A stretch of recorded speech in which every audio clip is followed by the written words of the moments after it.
Welcome to In a Nutshell, the podcast dedicated to all things agricultural consulting. I'm Dylan Brush here with soil genius and ag consultant Bill Brush, and we're delighted to accompany you on this journey where we break down the different aspects of agricultural consulting. In each episode, we'll dive into the realm of agriculture through the eyes of Bill Brush, where consultants like Bill play a vital role in empowering farmers, agribusiness, and agricultural organizations. If you're passionate about agriculture, problem solving, and enjoy a little bit of detective work, this podcast is tailor-made for you. Hey everyone, back, and today I'd like to go on to a second chapter. Last podcast I put out was on water, and this is a continuation. It's a long subject, and I'm sure I'll come back to it at other times throughout my podcast, but trying to give you the basic primer to get you at least moving towards amending your water, or at least allowing for it, understanding what it's doing to you, both positively and negatively. Also, those ideas that we aren't good enough to control the rainfall, but we can control what it does to our soil by understanding how much we normally get and amending things to help keep our soil structure in its proper balance. As Bill's about to mention, he's going to start today off with talking a little bit about water and its pH. So I'm going to start off today talking about water and its pH. And pH is one of those things where everybody thinks they understand it and nobody understands what it really means. You know, we know high is bad and low is good, or too low is bad and too high is bad, but right in the middle is good. But we really aren't understanding exactly what it is and why it tries to do that. But a good way to look at it simplistically, that when we have a high pH, and particularly I'm going to talk about water pH today, if it's high, it's a symptom that there's some imbalance in that water chemistry. Because if the pH is out of whack, if it's not 7 or pretty close to it, something's out of whack, and we need to identify it so that we can allow for it, adjust for it, or change it. So don't just look at water pH as just that number. Look at what is alkaline and what's creating alkalinity in the water, which is what's driving that pH, which alkalinity, of course, is the higher side, but certain elements are alkaline and certain ones are acidic.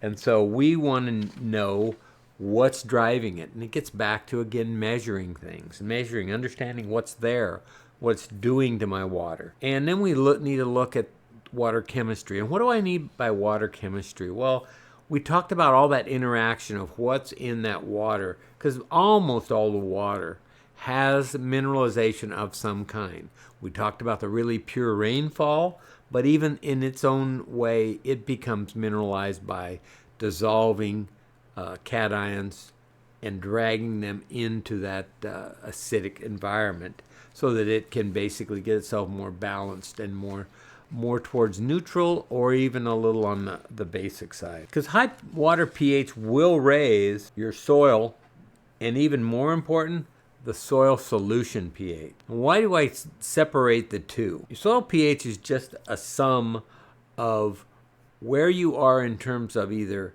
the addition or the lack of hydrogen. That's really what we're measuring, is hydrogen ion, just hydrogen. And if it has a hydrogen, and the more hydrogen it has, the lower pH it becomes. The less hydrogen it has, up to 7, then all of a sudden we have no hydrogen. So we have something driving that.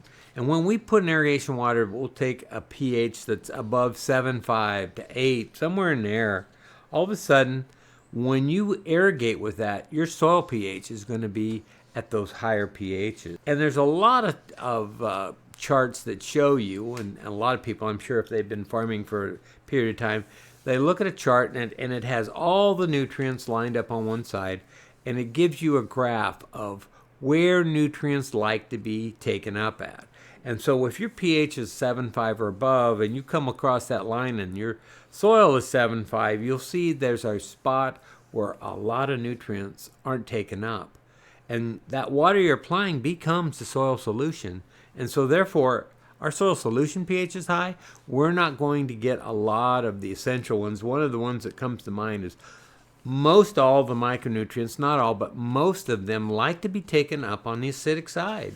So we have a hard time driving micronutrients. So we see a lot of deficiencies. We see a lot of times the symptoms are there. We think we have plenty in the soil, but we're seeing symptomatically in the plant and in the tissue a lack of these micronutrients, okay? And that's because of the water chemistry and how the water in the soil solution is having a limiting effect on nutrient availability, The pH scale is really interesting because it's logarithmic. What I mean by that, it's like a Richter scale where it doesn't take many ticks up that to be extremely dangerous versus slightly dangerous. So if you have a Richter scale and you get an earthquake of a 3, that's a little shaker. You get a 5, it's significant. You get a 7, you're rocking and rolling. It's major damage and a lot of change because of just one's a 3 and one's a 7, and it's devastating or hardly any effect. Okay? And that's because logarithmic means that every time you go up 1 point, it's 10 times higher or 10 times more severe. So I'm going to go back to the pH scale and say a pH of 6 is 10 times more acidic than a pH of 7. But a pH of 5 is 100 times more acidic than a pH of 7. And that's what I meant. It goes up by factors of 10. It's logarithmic.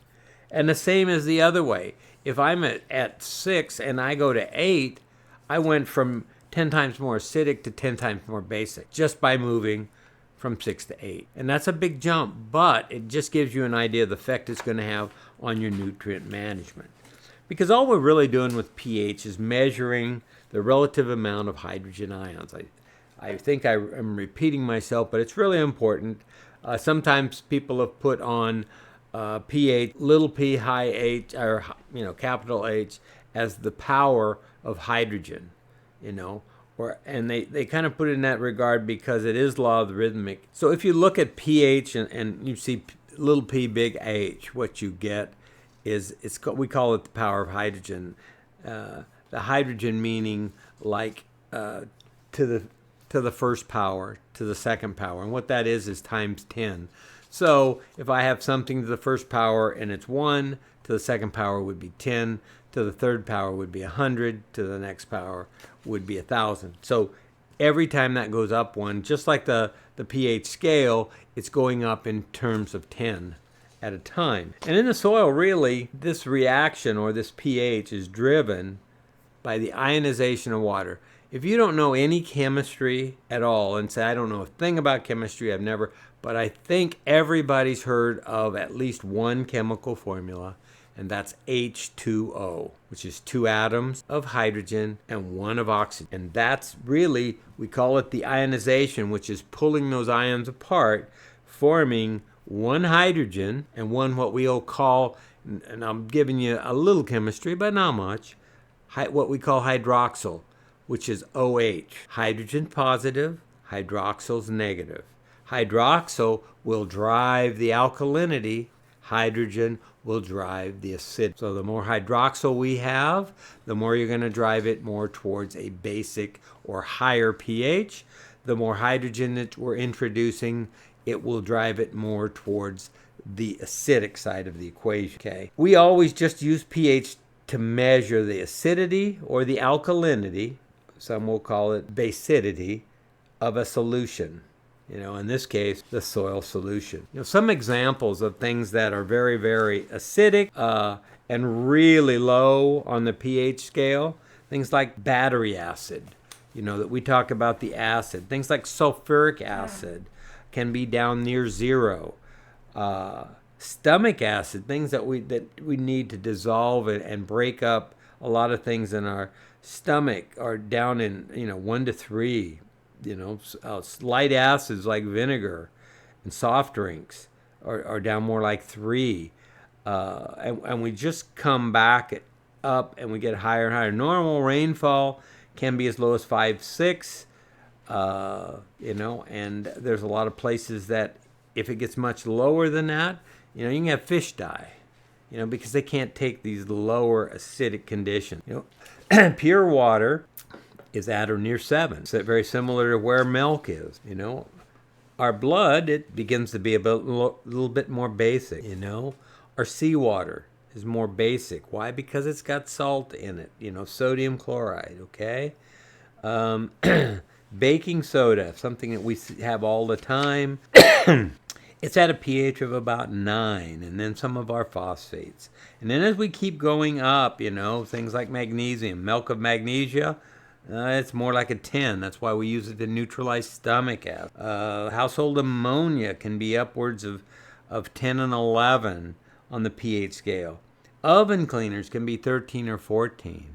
And in some fertilizers, you can get something like a potassium hydroxide. Now remember, I told you that hydroxyl, that OH tied to a potassium, even though you've got a nutrient there, that'll run pretty close to 14. And so why is that so important?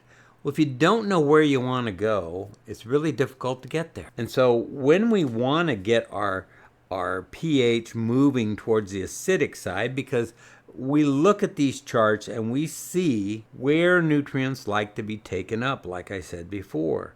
And one place, and this is why a lot of people pick a pH of around 6.5, because that is a place where it takes up most all the nutrients. And a few of them are difficult to pick up, and some would be better to be picked up near 7. But once you get down to, and some people say, well, I want a real acid pH because I can't get enough iron and manganese and zinc. I'm always deficient. I want to get it down in the acidic range where I can get those micronutrients into my soil solution and get them in there. And that's really good, except when I get to those low pHs, nitrate, nitrogen, potassium, calcium, phosphate, the big nutrients, the ones that are needed in the most pounds, become way less available. So there really is no advantage getting our pHs way down because you think you're going to get more micronutrients, and you're going to miss the basics. You're going to not take care of the most important nutrients, and so you need to get a balance and strike a balance between the two and try to keep your pHs there. There are times where if you're irrigating and putting 3 to 4 acre feet of a 7-8 pH, you are not going to be able really ever to get yourself down below 7. The sheer volume and number of pounds of water will not be able to be neutralized. And so therefore, what do? How do we get anything into this if we can't get our pH down? One of the things is creating acidity within the soils, and that can be done through the advent of nutrients. A good example, and a lot of people will use this regularly because most soils will need sulfur at some time during the growing season, because sulfur as an anion, sulfate sulfur, is leachable, so it will move out of the soil profile, and so you're going to run out if you don't keep continuing to add some sulfate in some sulfur in some form. So if you add elemental sulfur, which is just pure S, just sulfur alone, no other compound attached to it, it's an element. In its conversion, once it hits the soil, it's going to pick up oxygen to make it sulfate sulfur, which it takes, we get back to a lot of this H2O. It's a very, very simple compound that we all know about. Well, it takes 4 oxygens to make sulfate sulfur. Well, if it takes 4 water molecules to get those 4 oxygens, it's going to release 8 hydrogens. And just that release of hydrogen at some level is going to create some acidity near or around your roots, and you're going to get an opportunity for short periods of time to actually get an introduction of nutrients in, particularly the micronutrients, because you have a temporary acidity that lasts for short periods of time, but then around those roots temporarily you can get in the micronutrients. And this is why you try to get a volume so that you're not too deficient, because it has a harder and harder time to pick up nutrients when they're in very, very small volume. There's other acid producing fertilizers, and these can be naturally occurring in your soil humus, because anything like ammonium, NH4, to convert it to nitrate, which it will over time to be taken up for vegetative growth by plants, it's going to release hydrogen. So we create these periods of temporary acidity, And the one thing about micronutrients, and focus in on the micro, meaning I don't need very much, if I can just get an opportunity to get some into the plant, and I can probably maybe do some foliars and supplement that, I can get an adequate amount of them to get really good crop growth. But when you go back, like I say, to these too pure water, it's actually easier to fix a too pure water, because we then say if our water is 5.3, 5.8, 6.1, it's going to strip out minerals. And normally it's going to strip out calcium. So what we can do is add limestone, we can add gypsum, anything that's got some calcium in it can be added back to the soil, and then that calcium can basically move that pH up. But that acidity temporarily can release the micronutrients until it's neutralized by the additional calcium that you're adding. Because if you've got limestone, it can sit there until it gets the right acidic conditions, and then basically it's going to release it from calcium carbonate, which is limestone, and we will get that calcium take place and in effect move the pH back up. So when we're trying to balance soils, there's so many things that can affect that by our water. It can be, too pure, too little mineral content. That can hurt us. The converse is also true. Too much mineral content, or the super heavily loaded water, will also hurt us. Then how frequent that irrigation timing is affects this too. Because if we are irrigating for long periods of time with irrigation water, as we get through a season, it gets worse and worse and worse. And depending on what that soil needs, when it needs nutrients, if the nutrient demand is late, you will have a harder and harder time keeping up, because your heavily loaded water on this irrigation season, as it gets near the end, will have eroded your conditions to supply those nutrients to the plant. Also, how much rainfall you get in a season and when it falls. We don't know exactly, but we have good averages of we are within, in this area, we'll just say it's between 12 and 15. And north of us, it's between 20 and 28. And below us, it's between 6 and 8. We know an average. When we have more, we adapt. When we have less, we adapt. And so all of these things are in our system to try to figure out how can we keep our soil balanced properly with the advent of water. Sometimes we have control, sometimes we don't. And the other thing is how much nitrate's in our water, particularly our groundwater, which we struggle with because nitrate's very leachable. When it's over applied, it's going to move through the soil profile. It's repelled from the soil colloid, which are negatively charged, as is the nitrate nitrogen. So opposites attract, likes repel. So the nitrate nitrogen repel and it moves through. And guess what it pulls out as it moves through? Soluble calcium. And so we, again, with too much nitrate in our water, we can also hurt our soil structure and our ability on our soil solution by stripping out more and more calcium. So, well, how does then, I was telling you what it would do, but how does it do it? Well, first thing it can do, if it's got heavily loaded, lots of mineralization, way more, it's got high pH, so it's not helping you get nutrients into the plant. But the worst thing it does, it clogs up the pores. It forms compounds that settle in the pore spaces that we try to develop by having the proper amounts of calcium, magnesium, potassium, and sodium. When it clogs those up, it then starts to plate. And then what happens is we don't get water to penetrate through. We slow down microbiology. And the next thing you know, we are in trouble with getting enough nutrients into the plant. So it clogs up. The next thing, it changes our soil structure. Changes it how? By pulling off soluble calcium, by doing things that whatever's in your water is what's going to be heavily dominated. So if you have a high sodic water with a lot of sodium in it, you're eventually going to put a lot of sodium on your soil colloids. So you will begin to change that soil structure. That soil will begin to be diffused, and it will not be what we're looking for to build that nice house for the biology to thrive in. When these things happen, we make another change to our soils because of our water. We change water penetration. All of a sudden, it doesn't want to go in the ground like it did before. It wants to stand. It wants to saturate. And we get the introduction of, guess what?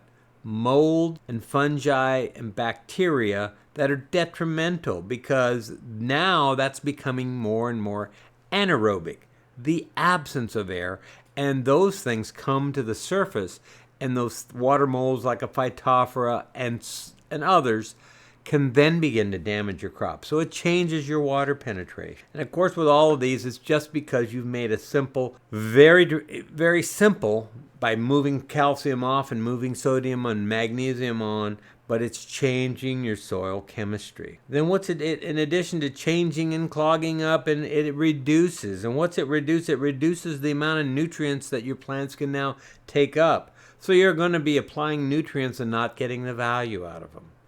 Because you're not going to get them into the crop that the crop needs for its maximum production that we're trying to achieve. And also, because of what's in your water, I said it's going to reduce. Well, it's going to increase, but it's going to increase the uptake of detrimental nutrients that now are in that soil solution, because that's what's in your water.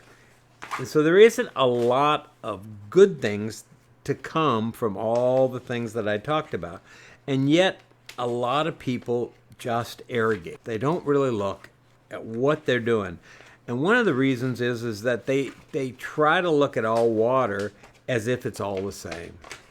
And it really isn't the same. There isn't hardly any water sample I looked at I can always say that is what normally water looks like in these areas. I want to talk about one thing that happens, and you don't know this unless you water test, but once you find you have high sodium water, you eventually will have high sodium on that soil colloid and in your soil sample.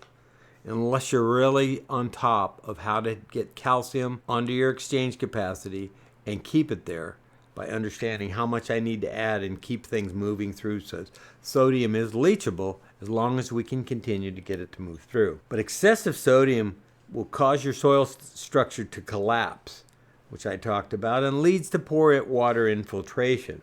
So excessive sodium then decreases water availability to your crop. And in extreme cases, your crop can actually die of thirst while the plant roots are soaked in water. Here we are standing in water, and yet your crop is dying of thirst because we can't get it infiltrated into the plant to transpire. So it's trying to get water in, which it can't because they're standing there, and yet our plant needs water for its transpiration and photosynthesis and the whole workings of the plant. And yet here it is in all the water it needs, and it's dying of thirst. You can't make sodium just disappear. You need to displace it. You need to leach it out. So what tools do we have to move it through? One of the rules, and you'll see this throughout a lot of my presentations, and the value and the importance of calcium, not just as a nutrient to the plant, but as the key to soil structure and getting water to move through your soil. And so when you're having trouble with too much sodium, there's one thing that you can do, and that's add soluble calcium to your irrigation water. Now again, before you start doing that, you'll have to make sure that if you're going to supply some soluble calcium, and normally this is done by the addition of gypsum, and it's fairly reasonably soluble. Something like limestone is insoluble, but gypsum has some solubility. So you can inject that, and it can continue to keep your soil, because it'll break surface tension down on the top part of your soil, and it'll also continue to move sodium through. As it does that, because as water goes through, it will leach some of that sodium out. But you have to also make sure that if you have an irrigation system, and you have a drip system, or you have micro sprinklers, or even in some cases you have pivots that you're running this irrigation that's gypsum treated out there, you always want to make sure you know what's going to happen if I add gypsum. Is it going to form solid? And that can happen. And all of a sudden you've made things worse by you've compromised your irrigation system. It may not plug it to the point that water won't go through, but it may limit it. And the worst part of it, it won't be uniform. It may block it in some parts and other parts may be fine. And so all of a sudden your irrigation is not uniform. A lot of people say, well, if I'm going to inject it, why don't I just soil apply it? One thing about injection is you're treating it every time you irrigate. When you soil apply gypsum, it works, but it only works for 2 to 4 irrigation cycles usually. And then all of a sudden, it doesn't work anymore because you've kind of leached it out of that first inch of soil. You've moved it through, it's got done what it's going to do, and now you don't have any left. And you know, in water penetration, the first half inch is everything. If you can't get water to go in there and go continue to infiltrate through, you're not going to be effective in your irrigation. You're going to basically stand water and hit that point where it doesn't infiltrate. And once that is leached out of the soil, the thing that's in your irrigation water, and in this case we're talking about sodium, will again dominate that first half inch, and all of a sudden you're back to where you were at square one. A lot of crops do not have the ability to add, gypsum throughout the season. If you are in an alfalfa situation where you're cutting hay, and between every, say, third or fourth, if you cut 2 or 3 times and you go out and spread gypsum, you probably be good 2 or 3 times, you can do it again. But if you have corn, well, you don't have the ability to go out there literally with equipment and spread it over the surface. So that's why injection of a solution gypsum works usually the best. It's much more effective because it's treating it every gallon that goes out. And I'm not going to go into the details, but there's a lot of calculations based off what your water says as to how much gypsum you would need and at what rate. And you need to know how many hours and how many gallons of water to get down. But for this discussion, we're just letting you know things you can do to affect change with water penetration through the advent of what we call a beneficial salt, calcium sulfate or gypsum. Other things you can have is that can drive pH up or like high bicarbonates, and those bicarbonates are usually tied to calcium or sodium or magnesium. And that's what you'll see most of the time. And they all will affect, though, whether it's calcium, magnesium, or sodium, are going to affect the availability of your soluble calcium. They're going to want to tie it up. And you can use a lot of different acids to break that up. And you can use naturally occurring acid. I've seen organics where we'll use an acetic acid or a vinegar that we'll inject at a rate to break down those bicarbonates. So you can stay in an organic situation because you're using a natural product, but you're treating your water to a certain level. And commercially, you can use all kinds of other waters. You can use hydrochloric, you can use sulfuric. There's a lot of danger to the heavier acids. I try to stay away from this whenever possible just because of the danger. But there's sometimes, to be effective with crop production, you don't have a lot of choices, and some kind of acidification needs to take place. If you have carbonate, not bicarbonates. Bicarbonates is a basic carbonate with a hydrogen attached, which is easier to break down, easier to move through, and easier to break that compound up than a pure carbonate. And that carbonate needs acidity to do that. If you look at sulfuric acid, and this is why a lot of people like it, you can neutralize your calcium bicarbonate that's in there, and you'll convert it to the bicarbonate, which will gas off as carbon dioxide and oxygen, and your calcium and sulfate will be left, and guess what you'll have? You'll have gypsum. It's one of the reasons it works so well. So you're actually doing 2 at the same time. Very, very harsh acid. I don't highly recommend it, but in some cases it works well when necessary. Avoid it if you can, but at some point there is that point where you'll need to do it. Usually, like I say, when you have carbonates in irrigation water, it's usually a sure sign that you have trouble with your irrigation water, because carbonates are more aggressive than bicarbonates, and they tie up soluble calcium because the bond between a carbonate ion and a calcium is just like hand and glove. They want to go together. And just as a, something to look out for, if your water pH gets above 8.3, that's when you really will start to see carbonates show up. As we irrigate with good water, bad water, we always need to make sure and keep an eye on the availability of the nutrients that we're trying to get into the plant and the amount of water that we need to get into the plant. And because of those things, we always are on the lookout for better ways, better products, better technology to allow for us to understand. One of the things you'll notice about a good thing about irrigation water, if you start in the spring after you've had a lot of heavy rainfall, the water's not too bad. That's as good as it will be. Because by the end of summer, if you hadn't had any significant rainfall, it will begin to deteriorate. So you're going to have a water sample at the beginning to find out where I am, and one at the end to find out how bad it was at the end, so that I can plan for next year. And after I finish my irrigation cycle at the end, I should be able to, with a soil sample, be able to allow for how much additional calcium may be pulled out by the water so that I can allow for that during my off season to amend that soil to that level. There is, as I say a lot of times, there's so much to talk about on everything, and it takes multiple podcasts for me to get through this. I know that if we continue on longer and longer on these sessions, it's harder and harder to maintain attention span, because it sounds like I'm talking in circles, and so eventually you may want to say, I don't understand it, and go off. So we try to put it in bite-sized segments. We'll continue to take these podcasts as long as there's interest and as long as we've got a viewership and a following, because they're going to help people trying to grow food. And one of the noble professions we have in the world is one feeding many, and that's what farmers do. So until next time, keep growing and have a good season. Thank you. Bye. Thank you for another fantastic episode of Agriculture in a Nutshell, Bill.